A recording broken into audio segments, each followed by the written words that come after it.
Hello दोस्तों, आज के इस वीडियो में हम लोग मॉस्फेट के डेटा शीट को रीड करना सीखेंगे। कैसे किन्हीं दो मॉस्फेट को कंपेयर किया जाए, कैसे हम लोगों के एसएमपीएस में कोई मॉस्फेट खराब हो जाता है, मार्केट में नहीं मिलता है, तो उस खराब हुए मॉस्फेट को हम लोग मार्केट के अवेलेबल मॉस्फेट के साथ कैसे कंपेयर करेंगे, वो आज हम लोग देखने वाले हैं। तो चलिए हम लोग डेटा शीट को रीड करना सीख लेते हैं। सबसे पहले हमें कुछ पॉइंट को कंसीडर करना होगा, और अभी हम लोग दो मॉस्फेट को कंपेयर करने वाले हैं। एक है रेगुलर मॉस्फेट और एक है पावर मॉस्फेट।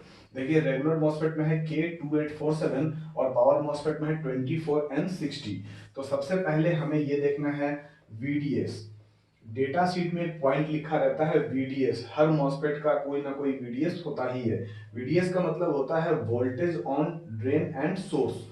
तो देखिए, ड्रेन टू सोर्स मैक्सिमम कितना वोल्ट होना चाहिए। अब तो पता है आपको, सोर्स तो जनरली ग्राउंड से कनेक्ट रहता है या नेगेटिव से कनेक्ट रहता है, और ड्रेन वाला पॉइंट हमारा किसी इंडक्टर से कनेक्ट रहता है। तो यहाँ पे ड्रेन और सोर्स के बीच में बहुत हाई वोल्टेज क्रिएट हो जाता है, और हमें यही देखना रहता है कि मॉस्फेट का ड्रेन एंड सोर्स वोल्टेज कितना है। तो फर्स्ट केस में ये 900 वोल्ट है, और सेकेंड केस में ये 600 वोल्ट है। देखिए, आपका अगर किसी भी एसएमपीएस के अंदर में एक मेन कैपेसिटर लगा रहता है, उस कैपेसिटर के अक्रॉस वोल्टेज मेजर कीजिए। वो कितना वोल्ट है, हो सकता है वो 300 वोल्ट हो, 310 वोल्ट हो। उसको सीधा आप डबल से मल्टीप्लाई कीजिए, क्योंकि मॉसफेट देखिए कैपेसिटर के वोल्टेज को तो हैंडल करता ही है, साथ साथ में हाई वोल्टेज स्पाइक को भी हैंडल करता है।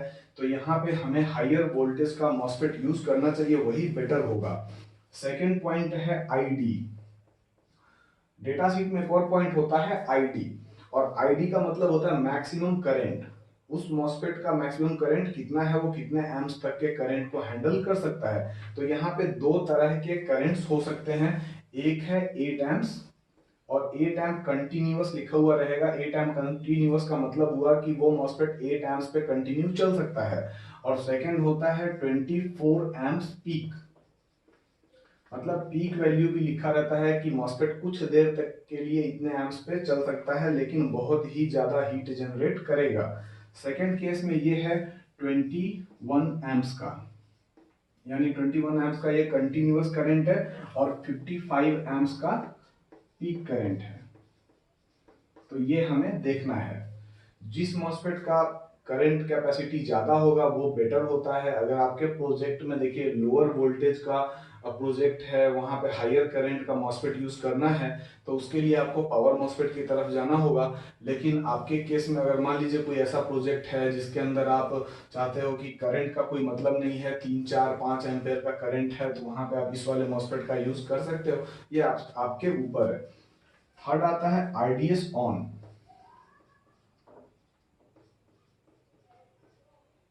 देखिए, आरडीएस का मतलब होता है resistance on drain and source. MOSFET open रहता है तो रेजिस्टेंस तो इन्फिनाइट है, हो सकता है वो 100 मेगा ओम में भी हो या इससे भी ज्यादा हो। लेकिन जब वो ऑन स्टेट में रहता है तो उसका रेजिस्टेंस कितना होना चाहिए। तो फर्स्ट केस में ये है 1.4 ओम, और सेकंड केस में है ये 0.18 ओम। आप देख सकते हो कि बहुत ही ज्यादा रेजिस्टेंस में डिफरेंस है। वो पावर मॉसफेट है और ये रेगुलर मॉसफेट है। तो पावर मॉसफेट के केस में रेजिस्टेंस डाउन होना ही चाहिए। अगर वो नहीं होगा तो सोचिए 21 एम्प्स का करंट उसके अक्रॉस फ्लो कर रहा है, तो सोचिए कितना ज्यादा पावर डिसिपेट होगा हीट के फॉर्म में। वो मॉसफेट बहुत ज्यादा हीट जनरेट करेगा और मॉसफेट लास्ट में जल जाएगा। इसके साथ देखिए, ये जो आपका आरडीएस ऑन है, इसके साथ एक और पॉइंट नोट किया हुआ रहता है कि इसका टेस्टिंग कितने वोल्ट पे किया गया है। तो यहाँ पे VGS का वैल्यू लिखा हुआ है 10 वोल्ट, और यहाँ पे आपका ID 4 एम्पेयर। तो सेकेंड वाले मॉसफेट का भी देख लेते हैं हम लोग। इसका भी VGS 10 वोल्ट है, और ID का वैल्यू है 15 एम्पेयर। देखिए, दोनों ही केस में जो VGS का वैल्यू है वो सेम है, और अगर आप दो मॉसफेट को कंपेयर कर रहे हो तो आपको ध्यान देना है कि ये वैल्यू सेम होना चाहिए, तभी आप उस मॉसफेट का यूज कर सकते हैं। और हमेशा ध्यान रखिएगा कि लोअर रेजिस्टेंस वाला ही मॉसफेट ज्यादा बेटर होता है। फोर्थ पॉइंट है VGS, और फिफ्थ पॉइंट भी है आपका VGS। लेकिन एक है आपका ब्रेकडाउन वाला, और एक है आपका थ्रेशोल्ड वाला। तो VGS का मतलब होता है voltage on gate and source. तो तो यहाँ पे देखिए फर्स्ट केस में है ±30 वोल्ट और सेकंड केस में है ±30 वोल्ट।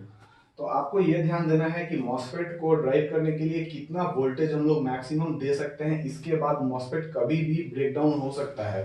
तो यहाँ पे ये 30 वोल्ट है, मैक्सिमम वोल्टेज है गेट के लिए, यानी कि जो मॉसफेट है वो 30 वोल्ट पे पूरे तरीके से सैचुरेट हो जाता है। इसके बाद हम लोग उस मॉसफेट को सैचुरेशन लेवल के अपर तो नहीं ले जा सकते हैं।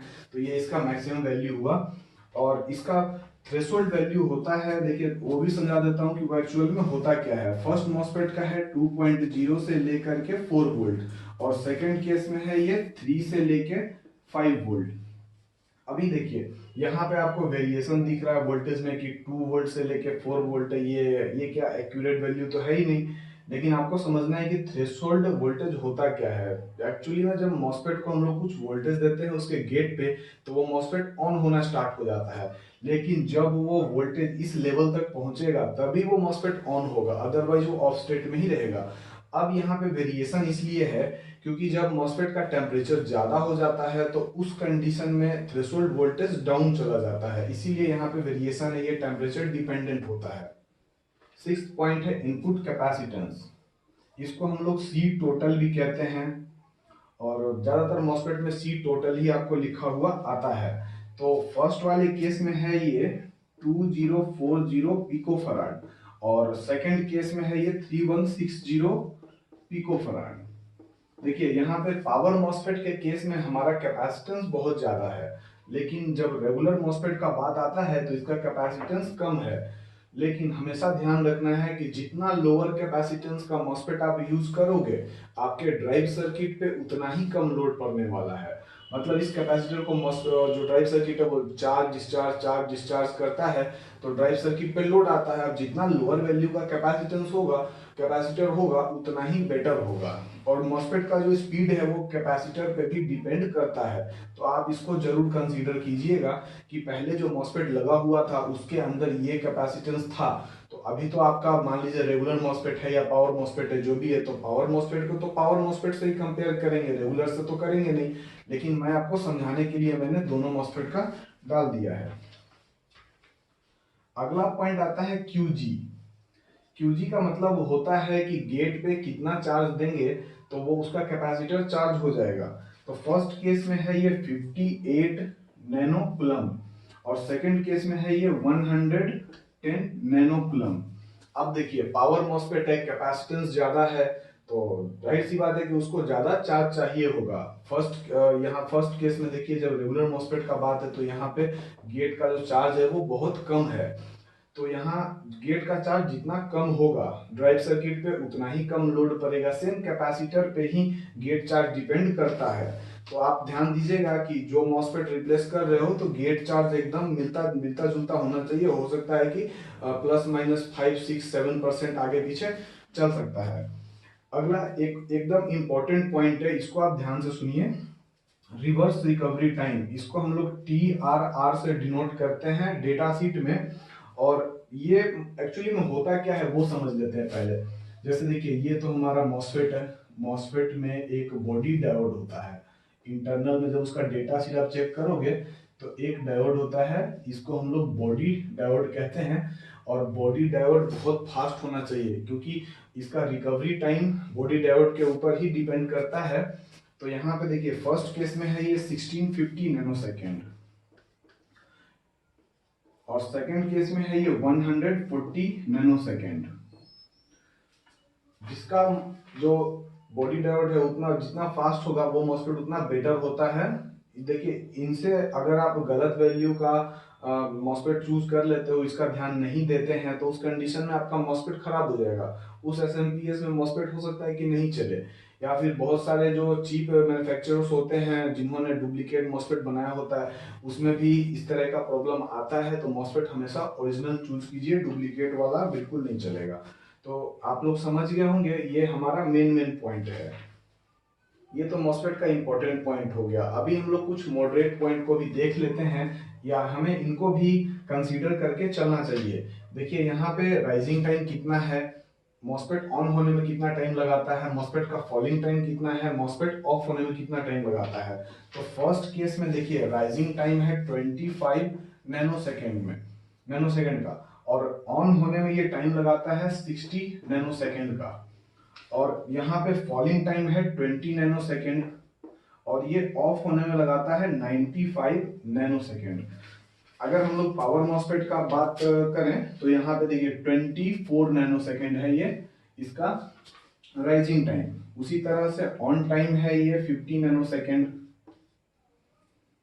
फिर उसके बाद में फॉल टाइम है 9 नैनोसेकेंड का, और 100 नैनोसेकेंड है इसका ऑफ टाइम का।